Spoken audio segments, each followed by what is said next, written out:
abençoe. Pastor Edmilson de Angra dos Reis, Rio de Janeiro, da nossa ADN, mas reside lá no Rio de Janeiro. Débora também está em Londrina, também ligadinha aí na live, entre outros, tá bem? Deus abençoe, pastor Tibúrcio também está aí com a gente na live. Deus abençoe todos os demais que estão com a gente. Deus abençoe, e vocês que estarão com a gente no gravado depois, né? E também os nossos caros irmãos, pastores e membros da igreja ADN que estão lá na África. Deus abençoe rica e poderosamente os nossos caros irmãos. O mês já foi embora, estamos no último domingo do mês de março, para a glória de Deus. Passamos mais uma semana na presença do Deus Todo-Poderoso, e hoje, esse domingo abençoado, nós passamos na presença do Senhor, com saúde, com a graça de Deus, e nós louvamos a Deus por isso. Assentados como estão, Evangelho de Jesus Cristo, escrito por João, evangelista São João, no capítulo 10, do versículo 7 ao versículo 10, a palavra do Senhor nos afirma: tornou, pois, Jesus a dizer-lhes: em verdade vos digo que eu sou a porta das ovelhas. Todos quantos vierem antes de mim são ladrões e salteadores, mas as ovelhas não os ouvem. Eu sou a porta. Se alguém entrar a casa, o filho fica, entrará e sairá, e achará pastagens. O ladrão não vem senão para roubar, matar e destruir. Eu vim para que tenham vida e a tenham em abundância.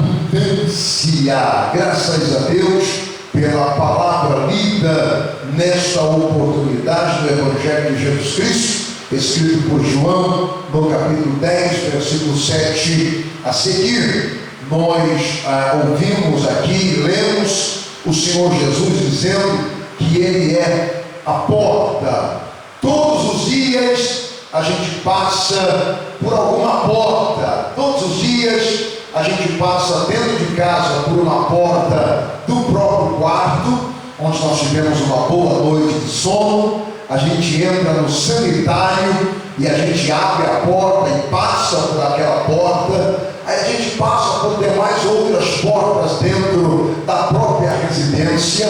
A gente vai para a porta da cozinha, onde está o alimento, não é? A gente abre a porta da casa e sai para fora no quintal da nossa casa, e finalmente a gente abre o portão da nossa casa para sair para fora, para estarmos indo trabalhar ou alguma outra coisa semelhante. Todos os dias a gente passa por portas. Algumas portas elas são prósperas, outras portas elas não são prósperas. Em algumas portas a gente recebe alegria, em outras portas a gente não tem alegria. Em algumas portas a gente tem prosperidade, em outras portas a gente não vê tal prosperidade. Mas a minha Bíblia diz que alguém se apresentou como sendo a porta, e a porta aberta. Essa porta é Jesus. Ele disse no livro escrito por João,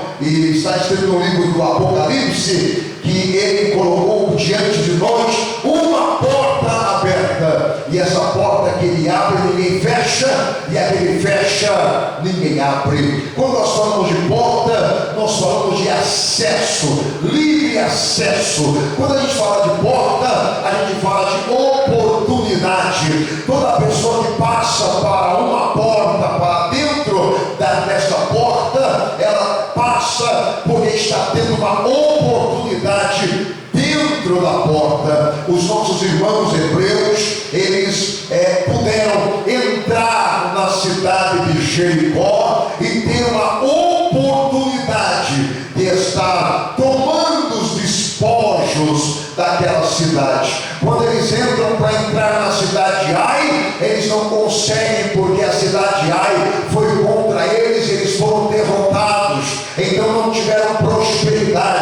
Depois que resolveram o problema, que o Josué achou onde estava o problema, então voltaram lá e tiveram vitória.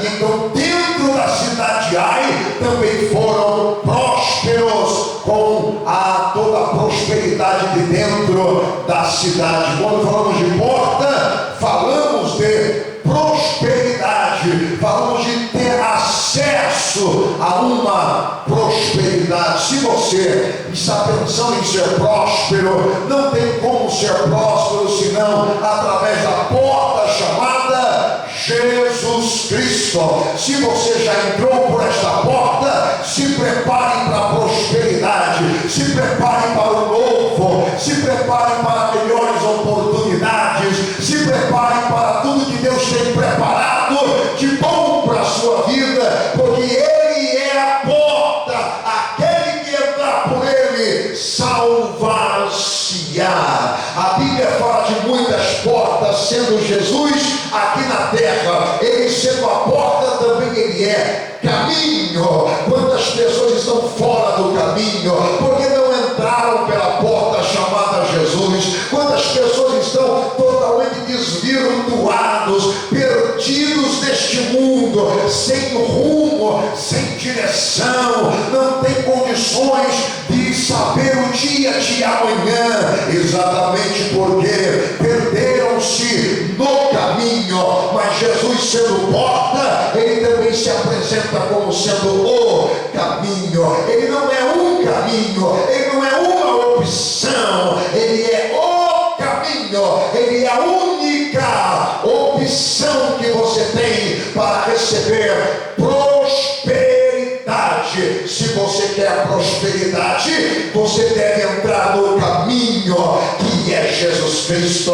Ele é o caminho e Ele é verdade. Quantas pessoas estão vivendo neste mundo iludidas, envolvidas em vãs filosofias, envolvido em histórias, em fábulas, em mentiras contadas por historiadores que inventam fábulas e colocam nas mídias sociais.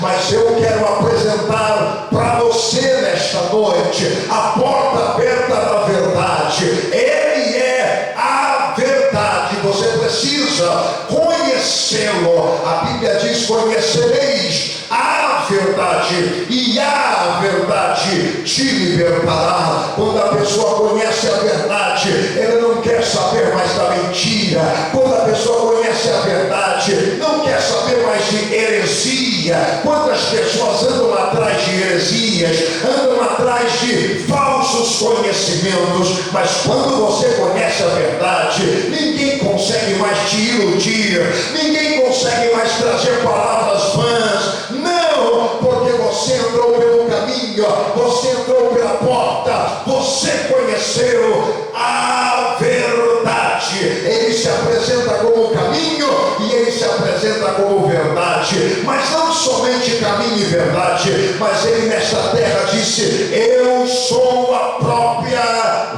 vida. Ele veio a este mundo para oferecer vida para mim e para você. Não é somente a vida eterna, não é somente a transposição desta vida para outra, para o além. Não é somente isso que Ele prometeu. Ele prometeu que nós teremos uma vida gozosa nesta terra, uma vida espaçosa nesta terra. Para o povo de Israel, Ele prometeu uma terra que mana leite e mel, e para nós Ele prometeu o seu Espírito. Ele prometeu o Espírito Santo. Ele prometeu vida através do Espírito, dizendo: recebereis o Espírito que há de vir sobre vós, ser-me-eis testemunhas, tanto em Jerusalém como em toda a Judéia, Samaria e até os confins da terra. Ele prometeu para a gente poder, Ele prometeu para a gente autoridade, Ele prometeu para a gente domínio. Quantas pessoas não conhecem o que Jesus prometeu para a sua igreja?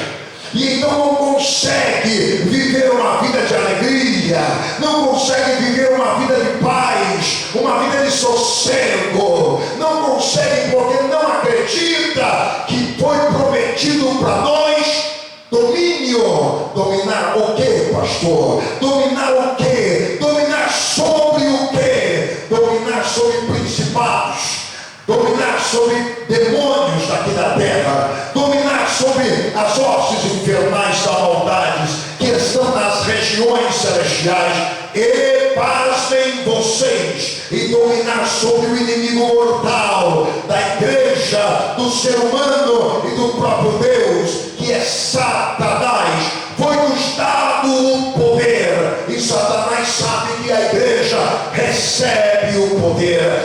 Satanás sabe que o crente tem esse poder. De repente o crente não sabe, de repente o crente não tem o conhecimento de que ele tem poder para dominar, ele não sabe, mas Jesus disse: recebereis, eu entrego para vocês, recebereis o poder, poder para dominar.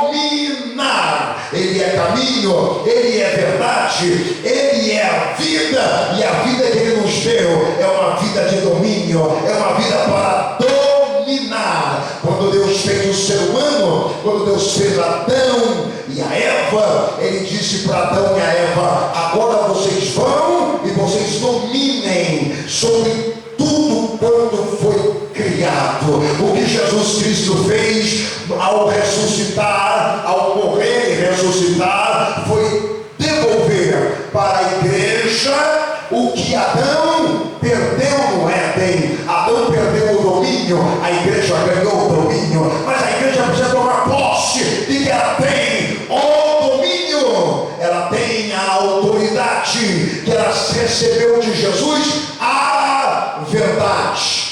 Satanás é ilusionista, Satanás é cheio de ilusão, Satanás ele conta meias verdades, mas a gente conhece a verdade. E se a gente conhece a verdade, o diabo não vem mais tripudiar, não vai mais nos enganar, porque nós somos encharcados com a graça divina. O poder da graça nos lavou, nos encharcou, aliado ao sangue de Jesus Cristo, que também lavou a nossa veste espiritual. E nós agora podemos estar entrando por esta porta, a porta da verdade. Quando o cego lá em Jericó, 2 cegos dizem Marcos e Lucas, e Mateus fala de um, mas eram 2 realmente cegos que estavam à margem da cidade, para a estrada de Jericó.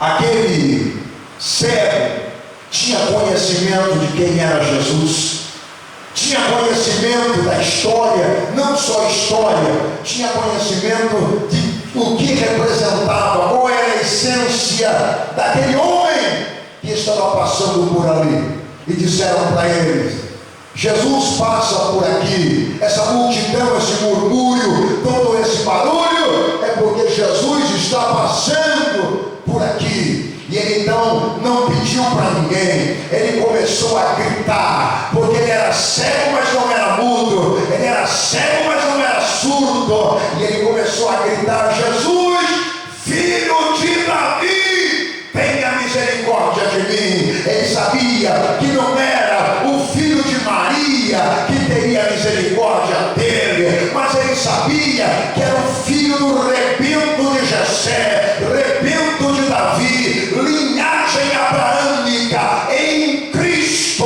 E ele, Cristo, seria toda a resolução que Deus havia enviado para a terra na pessoa de um homem chamado Jesus, e ele conhecia esta verdade. Ele não falou assim: ei, eu quero ser curado, ei, eu quero isso, não. Ele chamou Jesus, e ele tinha conhecimento da verdade, e ele falou assim: se és filho de Davi, então tenha misericórdia de mim. Aquele chamou a atenção de Jesus pelo conhecimento pela verdade, pela essência da verdade que estava naquele cego. Ele sabia quem era Jesus. Eu sei quem é Jesus. E você sabe quem é Jesus? Se você sabe, então a sua vitória é certa. Então o seu poder, o poder de Deus na sua vida é revelado. Se você sabe quem é Jesus, então o diabo não vai te tocar. Se você sabe quem é Jesus, o diabo não vai te enganar. Se você sabe quem é Jesus, então a sua vida é uma vida de prosperidade, porque Jesus veio para te dar tudo isso, e o diabo sabe que Jesus pode te fazer. Aquele jovem sabia que Jesus podia fazer. Ele começa a gritar, começa a chamar a atenção de Jesus. Ei, não é só entrar pela porta chamada Jesus, você precisa chamar a atenção dele de alguma forma. O cego chamou a atenção de Jesus gritando. Era a única forma que ele poderia chamar a atenção de Jesus. Tem gente que chama a atenção de Jesus dançando. Cada um chama a atenção de Jesus de alguma forma, não é? Outros chamam a atenção de Jesus sapateando. Cada um precisa chamar a atenção de Jesus, porque não é só entrar pela porta, é chamar a atenção. A porta estava ali, não estava? Passando perto dele. Ele precisava entrar pela porta. Os discípulos estavam ali prontinhos para impedi-lo de entrar pela porta. O impedimento era notório, era claro. Eles não iriam deixar. Tanto é que eles estavam: fica quieto, não incomode o mestre, fica quieto. E ele falou: epa, vou ter dificuldades em falar com Jesus, o filho de Davi. Eu vou ter dificuldades. Então, vou começar a gritar até que ele me ouça. O que você tem feito para chamar a atenção de Jesus? É uma pergunta que fica no ar. Simplesmente você tem mentalizado: eu preciso disso, eu preciso daquilo, Deus já sabe de todas as coisas, quando Ele quiser Ele faça. Não funciona assim. Você precisa clamar. Jeremias 33:3.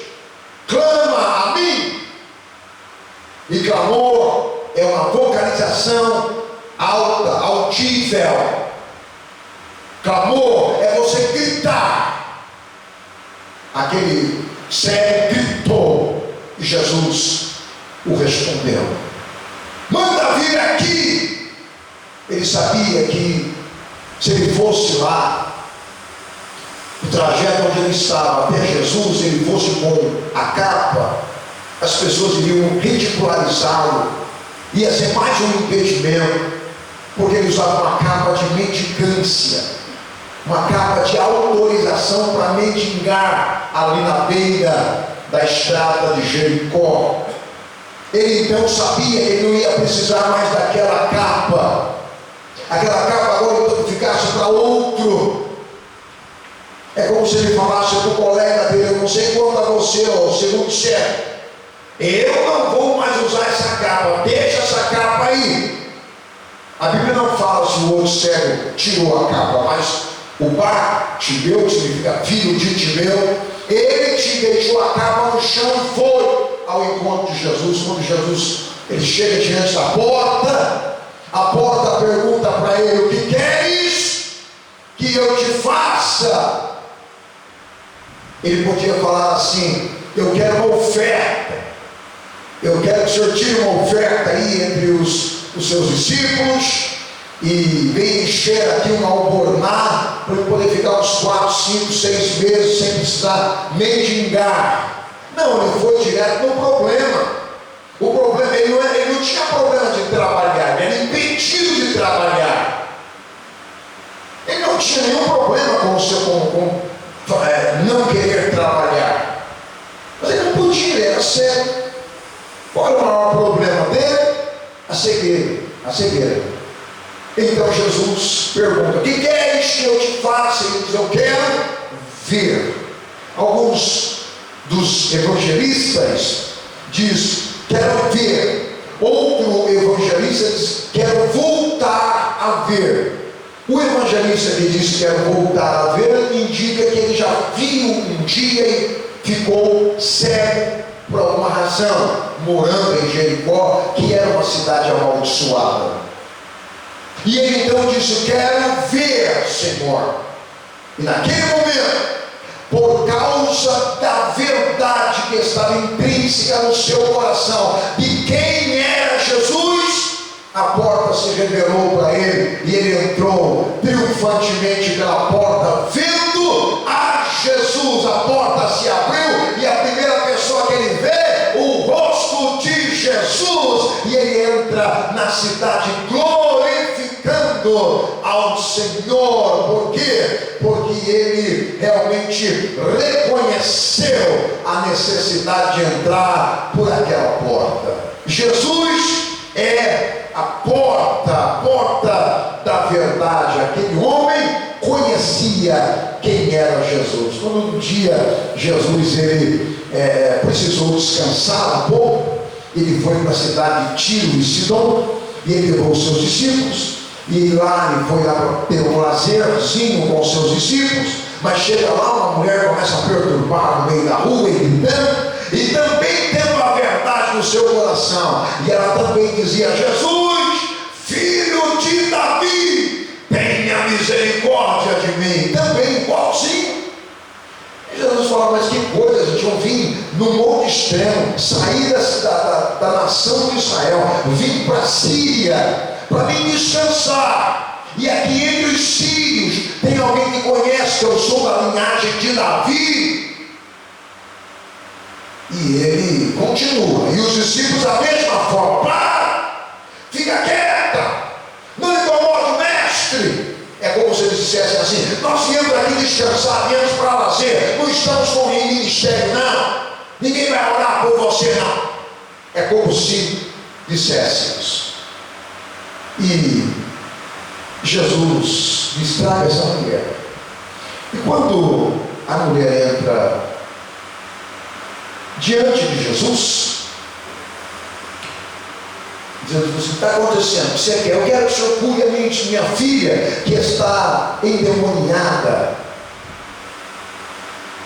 Jesus falou: Senhor, não é lícito que eu pegue pães dos filhos e lance aos cachorrinhos. Primeiro, Jesus disse para aquela mulher que ele sabia quem ela era, estava com a verdade ali. E a mulher também disse para Jesus que ela também conhecia quem ele era.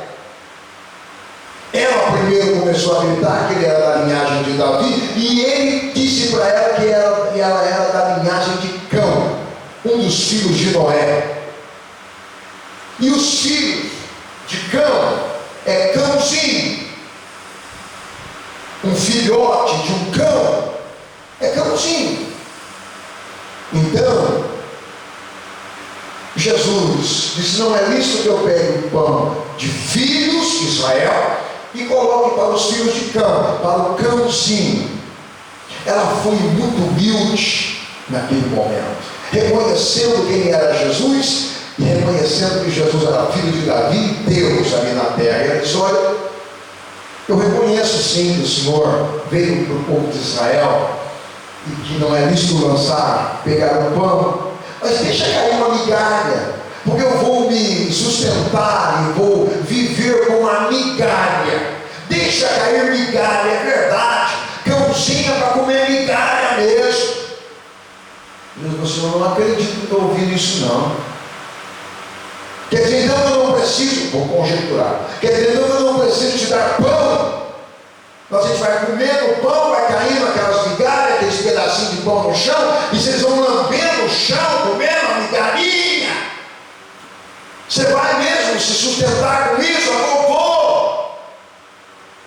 Jesus na hora ficou maravilhado. Nem em Israel eu encontrei tamanha fé. Vai, mulher, a tua fé te salvou, a tua filha também está curada. Vai! Ou seja, aquela mulher estava diante da porta da verdade. Ela conhecia que Jesus era filho de Davi e que era Messias, o Messias de Israel, aquele que tem o poder para fazer qualquer coisa que ele quiser.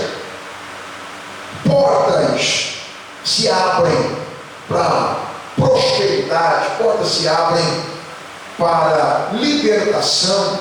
Jesus está descendo do monte da transfiguração e deixou lá os seus discípulos. 9 discípulos ficaram e 3 subiram com Jesus, Pedro, Tiago e João.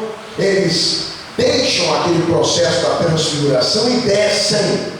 Ao descerem, então eles deparam-se com um alvoroço bem próximo ali do monte da transfiguração. E Jesus então fala: o que é aquilo ali? E vai se aproximando para ver o que era. Estava se aproximando do pai do moço, a porta chamada porta de libertação. A porta da libertação não estava com os discípulos, porque eles lutaram a noite inteira e nada puderam fazer por um moço em que os demônios pegavam o moço e lançavam no fogo, e depois pegavam o moço e lançavam na água, querendo matá-lo. E os discípulos tentaram expulsar, mas não conseguiram. Jesus, sendo a porta da libertação, se abriu para aquele pai e disse: tragam o menino. Quando trouxeram o menino ficou também querendo fazer estripulia na frente de Jesus. Jesus só repreendeu os demônios e o menino ficou liberto. A porta da libertação está aberta nesta noite para você que está aqui no Templo Central ADN, e para você que está na live, e para você que vai estar também através do YouTube. Vocês podem tomar posse da libertação. Libertação de quê? Você sabe do que você precisa ser liberto. Você sabe o que está te oprimindo. Você sabe o que está te deixando atrás de grades espirituais. Mas Jesus Cristo é uma porta de libertação. Ele não foi só ontem, ele continua hoje sendo porta para você. Mas o que mais ele quer ser é porta de vida. Ele disse para Marta e Maria: eu sou a ressurreição e eu sou a vida. Ele quer te dar vida, vida em abundância, não somente vida na eternidade. Ele quer te dar vida aqui na terra. Ele não quer somente fazer um céu para você na eternidade. Ele quer que você viva um verdadeiro céu aqui na terra. Ele não quer que você queira somente lá nas bodas do Cordeiro uma festa. Ele quer que você tenha uma festa de vida aqui na terra. E eu te convido a entrar por esta porta chamada porta da vida, que é Jesus Cristo. Somente Ele pode te dar tudo quanto você precisa, tudo quanto você necessita. Ele tem poder para te conceder. Eu te convido, você que ainda não entrou pela porta chamada Jesus, venha hoje, venha agora para a porta chamada Jesus Cristo. Você precisa entrar por esta porta, e quando você entrar por esta porta, clame por Ele, chame por Ele, fale que Ele é filho de Davi. Fala: Jesus, filho de Davi, tem misericórdia de mim, eu já estou dentro da porta. Tenha misericórdia. E dentro da porta vai ser porta de oportunidade para você. Ele vai fazer milagres, porque o nosso Deus continua sendo Deus de milagre. Deus abençoe a sua vida. E você que já entrou pela porta, permaneça. Se você não entrou